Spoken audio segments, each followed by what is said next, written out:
Hi everybody, it's Tom from FindTheBestCarPrice.com. Today we're going to take a look at this 2022 Honda Pilot. This is the Touring trim level. It has a sticker price of $50,480, and you know by the title that we're going to try to answer the question, is it worth that price? Tell me what you think about the exterior color. This is deep scarlet pearl coat. That is what the exterior color is called. It has a beige interior that we'll be taking a closer look at in just a little bit. So let's see exactly what you get for that sticker price that this vehicle is running for. So you're going to have the LED headlights, LED fog lights. You're going to have the daytime running lights that are going to be right here. Kind of hard to show all of this during this time of the day when it's nice and bright out here, but I'm very happy to have a bright sunny day as opposed to a rainy day. It's so hot, this vehicle is, that even the fire department's coming after it. You can hear that in the background most likely. Power side view mirrors, power adjustable. They're not power folding, they are manually folding, as you can see right there, and the turn signal indicator built in. Honda Sensing is going to help to keep driver and passengers safe driving down the road. That's going to be the adaptive cruise control, road departure mitigation, lane departure warnings, all that good stuff is going to be here.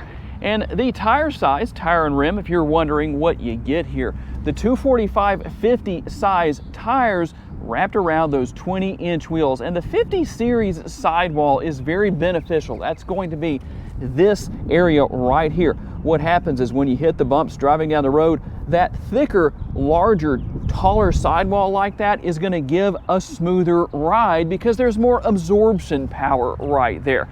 And speaking of driving down the road, what's going to get you down the road with this front-wheel drive model? Let's open the hood and find out. All right, here under the hood, the 3.5-liter V6, it puts out 280 horsepower. The torque numbers come in at 262 pounds-feet, mated to a 9-speed automatic transmission.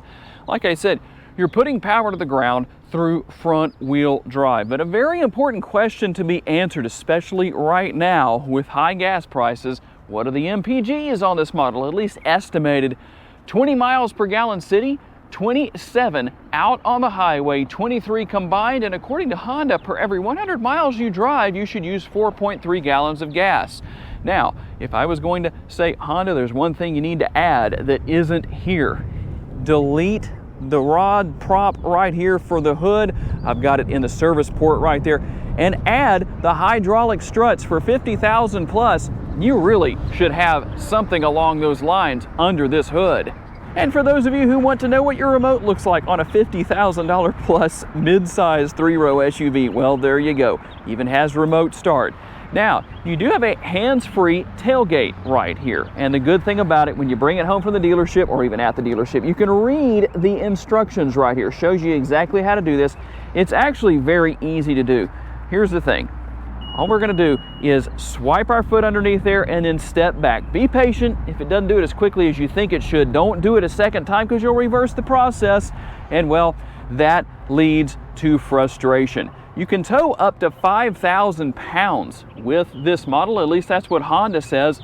And cargo capacity, depending on how you have things set up, you can see I've got one side of the seats folded down to maximize cargo capacity. You can do the same thing over here. I just did one side for demonstration purposes. 16 to 16.5 cubic feet, all the way up to as much as 81 to 83.9 cubic feet. And here's the thing, you also have your cargo mat right here that you can fold all the way into the cargo area to help keep things clean and keep your carpet from getting dirty. But here's another benefit.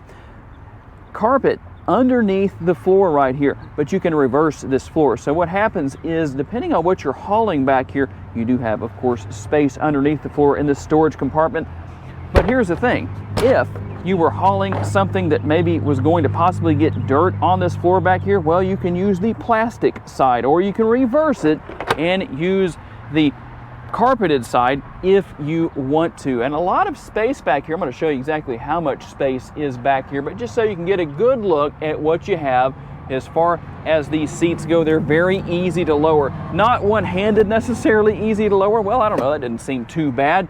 And then to lower these middle row seats, let me just run right up here or walk right up here.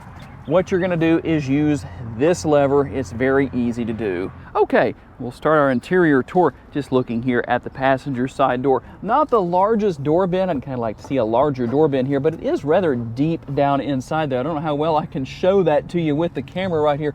And you also have the manual shade. If I can get that in place, that's kind of hard to do one-handed, but there we go, we got it in place. Obviously, not only here on the left door, but on the right as well.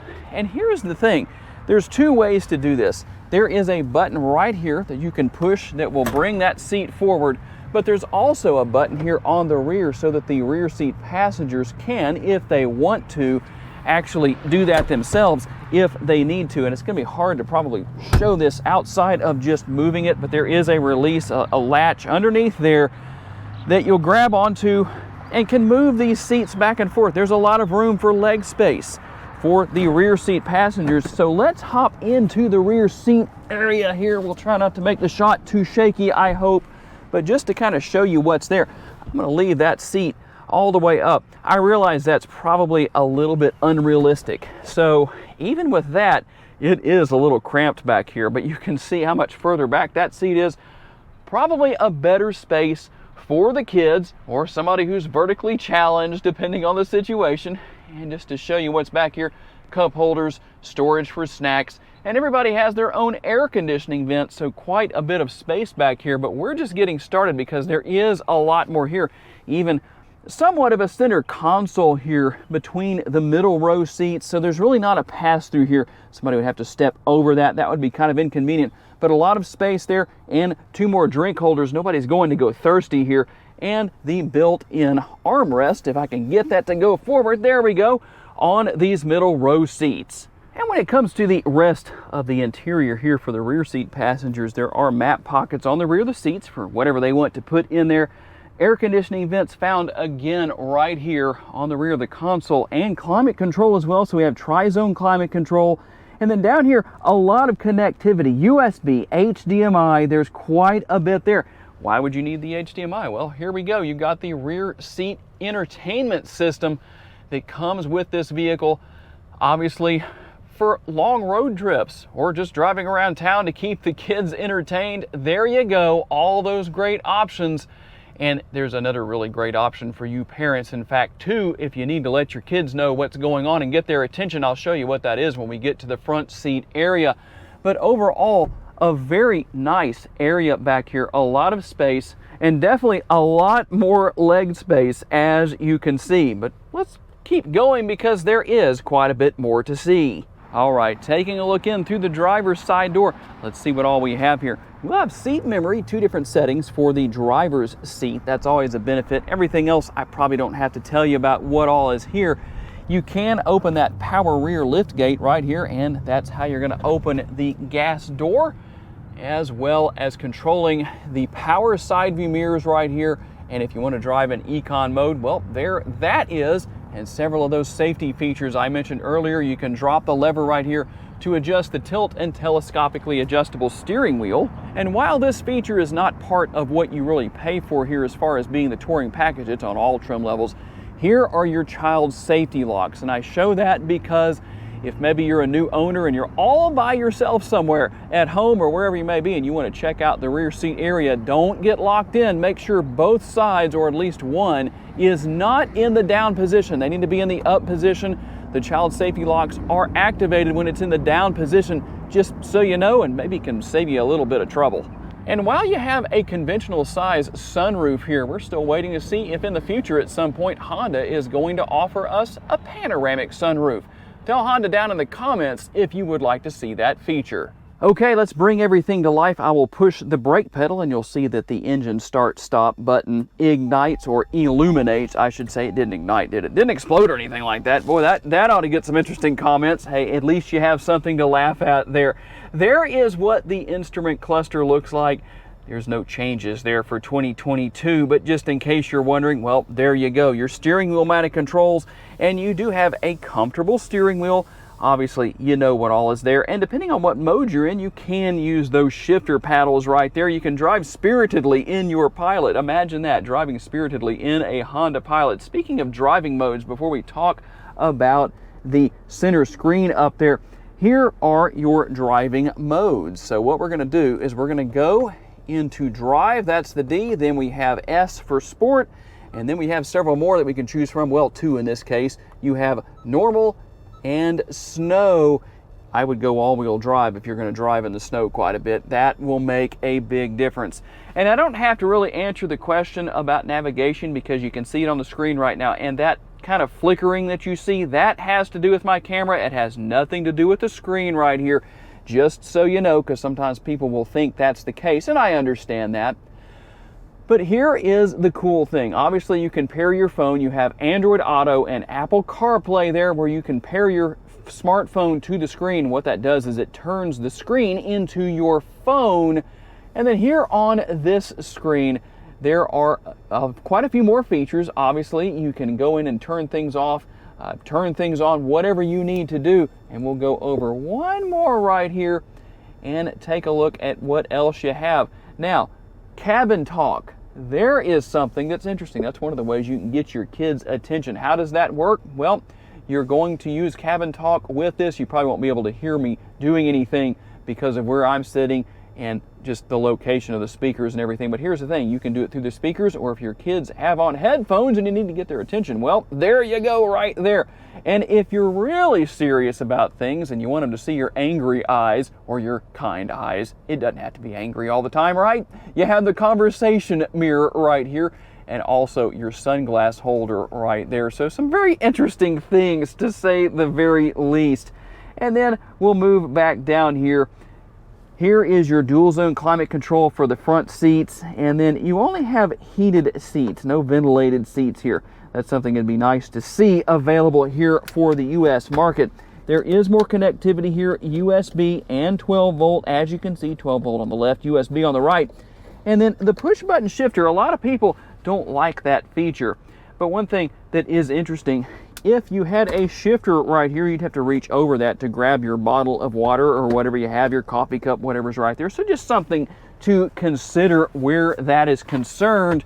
And then you also have quite a bit of space and more connectivity options down there inside of the center console. And there is more connectivity down here, another USB and 12 volt power outlet, quite a bit of space. And then you have the adjustable armrests for the driver and the passenger as well. And before we get started on our test drive, I don't want to forget to mention the fact that, well, as you can see on the screen right now, you have the rear view camera, and there are a couple of different angles, as you can see. Let's see if I can get to the second angle there. There we go.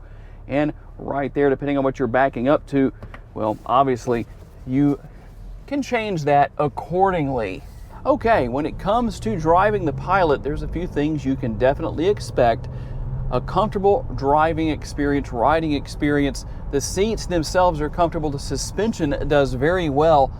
It's really nice that there's a lot of storage capabilities within the interior, so a lot of places to put things, little nooks and crannies and things like that. But what I'm going to do here, I have gone into Econ mode, and I can tell you that there is a difference in how the Pilot will accelerate in Econ mode. But if you want to get your absolute best gas mileage, well, that's likely the mode you want to be in. When I go into just drive, I can definitely hear a difference with the engine. I can feel a little bit of a difference. As a race car driver, I notice things a lot of people might not notice, but just kind of that seat of the pants feel.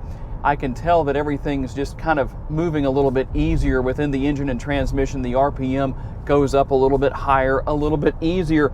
And then going into sport mode, well, you kind of step that up even a little bit more. You can use the shifter paddles if you want to.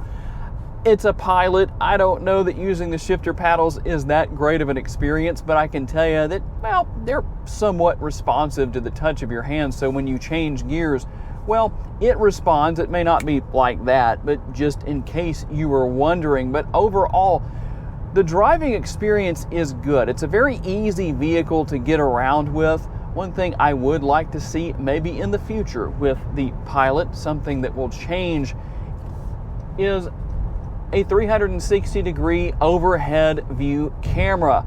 And while this is by no means a difficult SUV to navigate, to get around with, to maneuver and do all of that with, well, it probably wouldn't hurt to have something like that anyway, since the technology is available. But overall, a very enjoyable vehicle to drive, a lot of space, very comfortable for driver and passengers.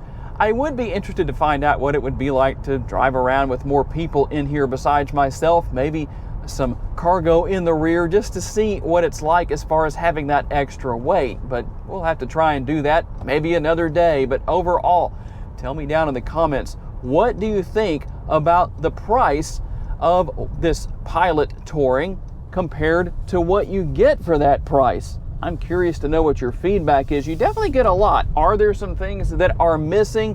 Sure, there's a few things that Honda could definitely add. Maybe we'll see that in the near future. To learn more about the model in today's video, visit the link in the description for a detailed comparison between trims and pricing for the vehicle we featured or any vehicle you may be interested in. These pages feature information such as our recommended trim level based on price, value, and features. Thank you for taking the time to watch today's video. We look forward to seeing you next time.